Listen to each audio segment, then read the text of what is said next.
I rise to speak, but I first ask to vacate the quorum call. Without objection. Mr. President, I rise in opposition to the nomination of Jamieson Greer to serve as United States Trade Representative. If confirmed, he'd be the top official on one of the President's signature issues, trade and tariffs. Donald Trump was elected president largely on the promise of lowering prices for American families and remaking the global economy to America's benefit. 6 weeks into his president, what he has shown is a willingness to impose staggering costs on our families, workers, and businesses in order to settle scores on issues that have nothing to do with trade or the economy. He gets headlines, his wealthy friends get tax breaks, and American families get stuck with higher prices and bigger bills. I oppose this nomination, and I certainly have nothing against Mr. Greer personally. I just believe in this position he'll be a rubber stamp for the Trump tax, the knee-jerk decision to slap tariffs on nearly everything Americans buy and make high prices even higher. Mr. Greer has embraced the Trump chaos strategy, which is a slap in the face to farmers, manufacturers, and communities across the country. They are sounding the alarm about how the Trump program is already costing them sales overseas and jobs here at home. Our country needs a U.S. trade representative who will be the point person on trade for this administration. And I just don't have the confidence in Mr. Greer for that job. Let me start with the first key point. The Trump administration's across-the-board tariffs are going to cost Americans big time, up to $2,600 a year, according to one estimate. That could devastate American jobs. One appraisal is destroy 344,000 American jobs. Donald Trump has already ordered tariffs on Canada, Mexico, and China. The China tariffs went into effect last month.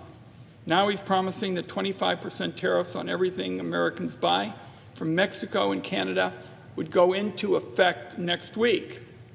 Get ready for gas prices to go up, power prices to spike, auto supply chains to be thrown out of whack, and fresh fruit and vegetables getting more expensive. And there's more.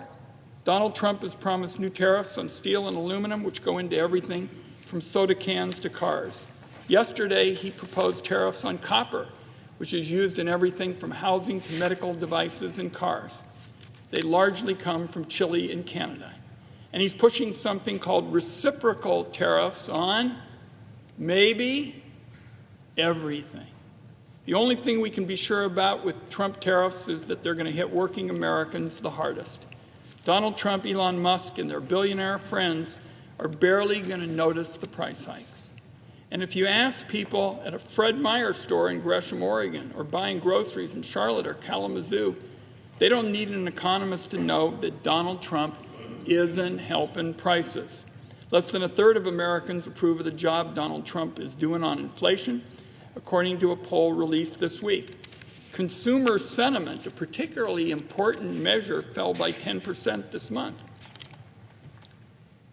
More and more Americans are rightly worried that tariffs are going to drive more inflation. If this trade war continues, there's no doubt many U.S. workers, farmers, and ranchers are going to lose their jobs when our trading partners retaliate and slap tariffs on made-in-the-USA products. That's what happened the last time Donald Trump was in office. American producers of everything from rice to bourbon to motorcycles got hammered. They sold less overseas, made less money, and workers ended up paying the price. Mr. President, there is a right way to approach tariffs that punishes bad actors like China and targets the products that will change other countries' behavior while minimizing the cost to American families. The Trump administration is doing the opposite. He's maximizing price spikes for regular Americans with no plan or strategy. So one other point with respect to trade chaos. Mr. Greer has endorsed this, and it's already hurting farmers and small businesses. Now, I had 4 town hall meetings in my state recently and talked with lots of small business and farmers. I'm hearing one message over and over again. They are already losing sales and losing markets to Donald Trump's bluster. Last year, our state exported $34 billion in blueberries, hazelnuts, and other goods overseas, almost an all-time high. Now, instead of building on that success, our producers and innovators prepare for the worst. And this story comes up again and again. The Washington Post quoted an Iowa farmer who's seen prices of seed, fertilizers, and equipment increase while prices for soybeans are flat. Our goal is to make Iowa and U.S. soybean farms profitable, said this Iowa farmer. And to do that, we need the international markets. We need to keep growing demand. The state economist in Georgia said this month that the greatest